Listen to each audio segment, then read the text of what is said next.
As the United States escalates its new Cold War, not only against Russia, but also against China, the propaganda is getting more and more ridiculous. And today I'm going to be talking about a graph that may be the worst graph I have ever seen in my life. When I saw this, my jaw dropped at just how misleading this information is, and it shows how desperate US government institutions are in their attempt to try to portray China as a threat. The Federal Reserve Bank of St. Louis, this is part of the US Federal Reserve System, the central bank system. It published a graph on January 22nd that looks at different countries' military spending. And it looked at the top 6 largest military spenders in the world, which are the United States, China, Russia, Britain, India, and Saudi Arabia. Now, a lot of people, when they saw this graph, were very confused because if you look at the graph very quickly and don't spend time analyzing it, it looks like China spends more on its military than the United States, which would be a big surprise because in reality, the United States spends 3 times as much on its military as China. The United States spends more on its military than the next 9 largest military spenders in the world combined, or the rest of the world combined. And yet, this graph was made very deceptively in a way to make it look like China spends more than the United States. Now, this tweet went viral. It has 2,000 quote tweets. It has thousands of responses. But what they actually did here, if you look closely, is they have 2 different y-axes. 5 of the 6 countries, China, Russia, Britain, India, and Saudi Arabia, have a left axis. And the left axis shows military spending in billions of constant US dollars from 2020, going from $0 to $300 billion. And on the right axis, which is a separate y-axis, it doesn't start at 0. It starts at 400 billion. And that axis is only for the United States. So technically, it's not false, but it is extremely misleading. It is one of the most misleading graphs I have ever seen in my life. Now, I wrote an article about this over at geopoliticaleconomy.com. I linked to it in the description below, which has all the sources for people who want to check this out themselves. Now, in this article, I included a modified version of this graph from the US Fed, and it shows all of the country's military spending, but on the same axis. This axis going from $0 to $1 trillion.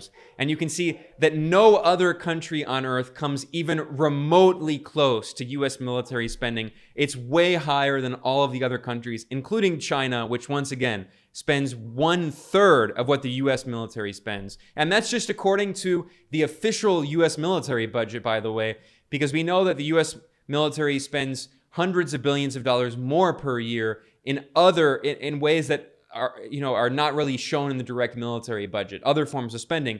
That's why the Pentagon, the US Defense Department, has failed every single audit that it's ever tried. And there are tens of trillions of dollars of unaccounted spending that the Pentagon has been responsible for, the US military. So this is what the actual accurate graph should look like. But of course, that's not what they published. Now let's take a look here briefly at the report that the St. Louis Fed published along with this graph. And it's titled Military Expenditures, How Do the Top Spending Nations Compare? And if you actually read the text of the report, it tells a very different story compared to the very misleading graph because they have to acknowledge the facts. And they say the US had by far the largest military budget at $767.8 billion in 2021. And that is, by the way, adjusted for inflation using constant 2020 dollars. China's military spending that year was $270 billion. That is 1/3 roughly of what the United States spent. And yet here's the extremely misleading graph they did with 2 separate y-axes. I mean, if you submitted this to a statistics 101 class, your teacher would fail you But because we're in a new Cold War, Washington loves this kind of propaganda, and the Fed was given a golden star for its service in the new Cold War against Beijing. Now, there are other graphs in here that tell a much better story. And there were people who defended this misleading graph, saying, well, the point of the graph is to show how much Chinese military spending has increased. And of course, it's extremely misleading because it strongly implies that China is spending more than the United States. But let's actually look at military expenditure as a percentage of GDP.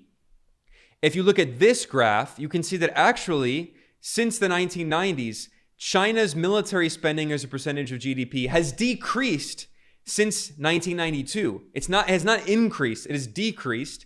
And since 1994, roughly, it has been basically stable. That is to say that if you measure Chinese military expenditure, its military spending, as a percentage of the size of the entire economy, the gross domestic product, you see that China is not increasing its GDP, it's not increasing its military spending as a percentage of GDP. In reality, the reason that we see in gross terms an increase in Chinese military spending is because it's directly proportional to the growth of the Chinese economy. So as China's economy becomes larger, its military spending increases at an exact same proportional level.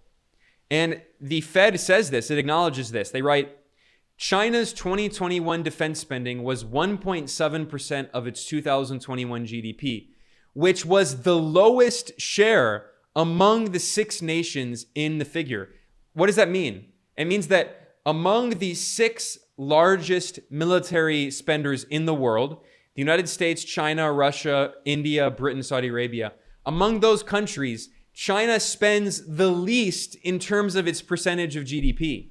And yet, if you looked at this graph, you would think that China is spending more than the United States. Again, this is new Cold War propaganda. Now, of course, the vast majority of people are not going to read the text of a report from this, a boring report from the St. Louis Federal Reserve. I mean, only journalists and maybe some economists actually read this stuff. So if you go into the weeds here, they admit China's defense to GDP ratio has been almost a flat line since 1992 at around 2%, actually less than 2%, suggesting that its defense outlays have grown almost proportionately to its GDP. This means that the rapid rise of China's defense spending, seen in the first figure, reflects the rapid rise in GDP. That is to say, it's not because China is some great threat that's planning on colonizing the world, which is obviously the propaganda that the US government and its propaganda mouthpieces in the media have been pushing for years, with their claims of, that China's supposedly colonizing Africa, says the European colonizers who literally did colonize Africa. So that's the propaganda narrative. And then they acknowledge, well, actually, China is not some great military threat. Its military spending as a percentage of GDP has been constant, has been completely the same since the early 1990s as a percentage of GDP. But China has gotten significantly richer since the early 1990s. The only country in the world that consistently over time spends more of a percentage on its military as a percentage of GDP is Saudi Arabia. The United States, for the most part, spends more as a percentage of GDP on its military, although in the past few years, Russia has, and that's because there was a huge increase in 2014 because of the U.S. organized coup in Ukraine that overthrew Ukraine's democratically elected neutral government in February 2014 and installed a pro-Western regime, and that set off a civil war, and Russia was preparing for this proxy war with NATO, which is why Russia's military spending as a percentage of GDP increased. But if you look during the so-called war on terror, the U.S., excluding Saudi Arabia, the U.S. was the world's largest military spender as a percentage of GDP. And this report at the Fed acknowledges that all nations except China spent less than 1/10 of U.S. military spending in 2021, and China spent around 1/3 of the US military spending. This other graph shows the percentage of these countries' military spending as a percentage of US military spending. And we can see that China still spends around 34% of what the US spends on its military. So the most accurate representation of US military spending, showing just how out of control it is compared to the rest of the world, is from the Peter G. Peterson Foundation. And every year they compile this information that shows these graphs that show how the US spends over half of its discretionary budget on the military, and how the US spends more than the nine largest military spenders combined. And these are the numbers from May of 2022. And this shows that as of 2022, although that figure has increased, the US was spending $801 billion on its military that year, whereas the combined nine next largest, which includes China's, India's, Britain's, Russia's, France's, Germany's, Saudi Arabia's, Japan's, and South Korea's military spending, all of them combined was $777 billion. So no other country comes even remotely close. I should also point out that China has a population of 1.3 billion people. That is to say, China's population is approximately 4 times larger than the US population. So China, if you actually did per capita military spending, the US spends 12 times more roughly on its military than China does if we're looking at per capita spending. Now, also keep in mind when we're talking about the fact that the US spends more in its military than the next 9 largest spenders combined, keep in mind that most of those other 9 largest spenders are US allies. So India, for instance, the third largest military spender in the world, but although India also has 1.4 billion people in its population, so another massive country, India is a US ally. Now, yes, India does have an independent foreign policy. It's an ally of Russia. It's part of the BRICS, but India has very complicated negative relations with China, and India is part of the anti-China NATO that the US created, which is called the Quad, the Quadrilateral Security Dialogue. So India is a US ally. Britain is basically an extension of the US empire. It's the little brother of US imperialism. Russia is, of course, US, one of the top US so-called threats. The Pentagon declared China and Russia to be the top so-called threats to the United States. So obviously China and Russia are not US allies, but France is a US ally. It's part of NATO. Germany is a US ally. It's part of NATO. Germany has been militarily occupied by the US since the end of World War II. And Saudi Arabia is historically a US ally, although it's kind of maintaining a more independent foreign policy these days. Japan is another US ally that has been militarily occupied by the US since the end of World War II.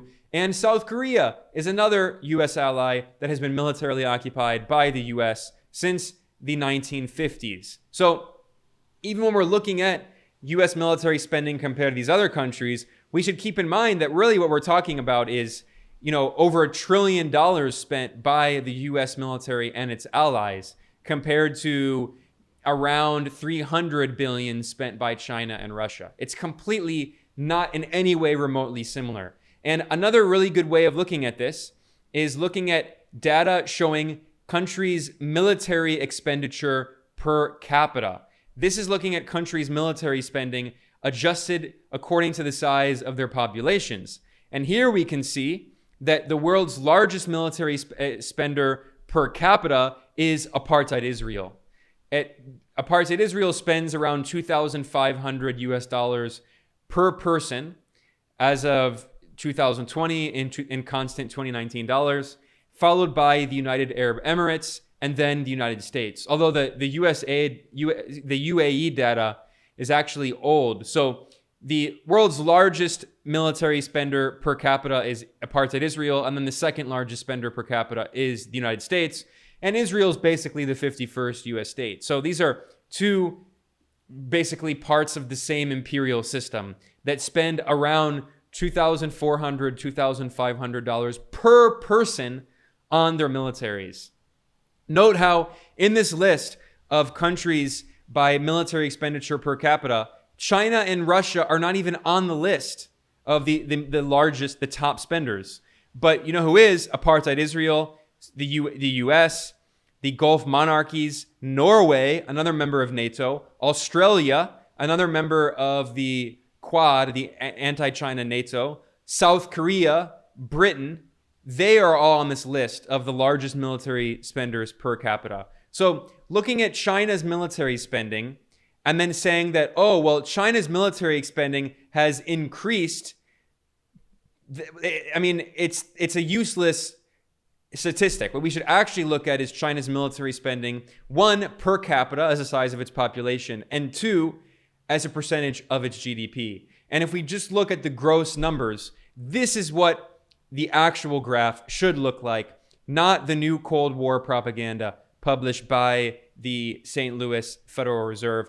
I have to say that I've never seen this done to a U.S. government agency or body, but in response, Twitter actually created this little box at the bottom that says, while this information is correct, the graph is poorly formatted with a separate y-axis on the right side, which only applies to the U.S. budget. This may make it seem like China has a higher military budget than the U.S. when the reverse is true. So even Twitter is calling out this ridiculous new Cold War propaganda from the U.S. government. These are what the so-called experts in the U.S. government are doing to try to scare people and try to portray China as some kind of threat. And as always, here at Geopolitical Economy Report, I will be reporting regularly on these deceptions and this propaganda in the new Cold War. I'm Ben Norton. If you want to support this program, you can go to geopoliticaleconomy.com/support, or you can become a patron over at patreon.com/geopoliticaleconomy. In the description below, I have a link with all the sources that I discussed today, and you can do more research for yourself. I'll see you next time. Thanks a lot.